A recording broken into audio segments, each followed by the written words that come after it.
இஸ்ரவேலின் தேவனாகிய இயேசு கிறிஸ்துவின் நாமத்தினால் உங்கள் அனைவருக்கும் என் அன்பின் வாழ்த்துதல். இன்று செப்டம்பர் 3ஆம் தேதி நாம் சிந்திக்கும் ஜீவ வசனம் 14ஆம் சங்கீதம் 7ஆம் வசனம். 14:7. கர்த்தர் தம்முடைய ஜனத்தின் சிறையிருப்பை திருப்பும்போது யாக்கோபுக்கு களிப்பும் இஸ்ரவேலுக்கு மகிழ்ச்சியும் உண்டாகும். இது ராக தலைவனுக்கு ஒப்புவிக்கப்பட்ட தாவீதின் சங்கீதம். எகிப்தில் சிறையிருப்பில் இருந்து மீண்டு வந்த இஸ்ரவேலரை மோசே வழிநடத்தி வந்தார். மோசே இஸ்ரவேல் ஜனத்தின் மக்கள் எல்லாம் சிதறடித்து திசை மட்டும் துரத்துண்டு இருந்தாலும் கர்த்தர் அவர்களை கூட்டி அங்கேருந்து அவளை கூட்டி கொண்டு வந்து அவளை பிதாக்கள் சுதந்திரிக்க இருந்த தேசத்தை சுதந்திரித்து கொள்ளும்படி சேர்த்து நன்மை செய்தார். ஆகவே அவர்களை முழு இதயத்தோடும் முழு ஆத்துவமோடும் கர்த்தரிடத்தில் அன்பு கூறும்படி மோசே சொல்லுகிறார்.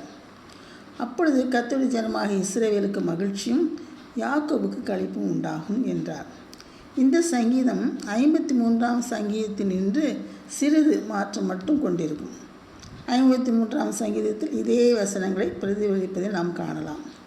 சீயோனிலிருந்து இஸ்ரவேலுக்கு ரட்சிப்பு வந்து வெற்றி கிடைக்கும் பொழுது அவர்களுக்கு மகிழ்ச்சியும் யாக்கோபுக்கு களிப்பும் உண்டாகும் என்று தாவீது கூறியிருக்கிறார்.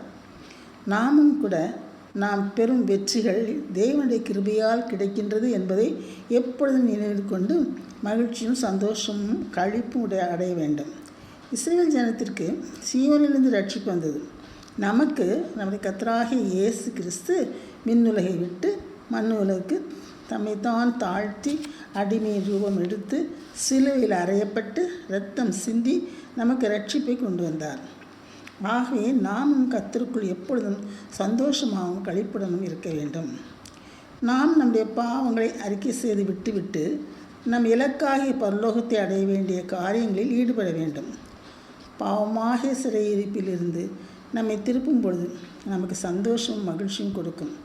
அதே போல் சத்ருவானுடைய சிறைப்பிலிருந்து அவருடைய கையிலிருந்து நம்மை கர்த்தர் விடுவிக்கும் பொழுது கூட நமக்கு மகிழ்ச்சியும் சந்தோஷமும் கிடைக்கும். ஜெபம். அன்புள்ள பிதாவே, இஸ்ரவேலுக்கும் யாக்கோபுக்கும் சிறைப்பை திருப்பும் பொழுது எப்படி களி கூர்ந்து மகிழ்ந்தார்களோ அதே போல் நாங்களும் பாவமாகிய சிறையிருப்பிலிருந்து சத்ருவாண்டு கட்டிலிருந்து நாங்கள் விடுதலை பெறும் பொழுது கர்த்தரை நீர் உதவி செய்யும் பொழுது நாங்கள் அப்பா உண்மை நாங்கள் விசுவாசிக்கிறோம், நம்புகிறோம் சுவாமி. நாங்கள் பேரானந்தம் அடைகிறோம் சுவாமி. அதே போல் கர்த்தாவே உம்முடைய இரக்கத்துக்கும் கிருபைக்காகவும் காத்திருந்து பெறும் பொழுது கர்த்தருக்குள் எப்பொழுதும் நாங்கள் சந்தோஷமாக இருக்க எங்களுக்கு உதவி செய்யும் சுவாமி. கர்த்தராகிய இயேசு கிறிஸ்து மூலமாய் வேண்டிக் கொள்ளுங்கள் பரம தகப்பனே. ஆமென்.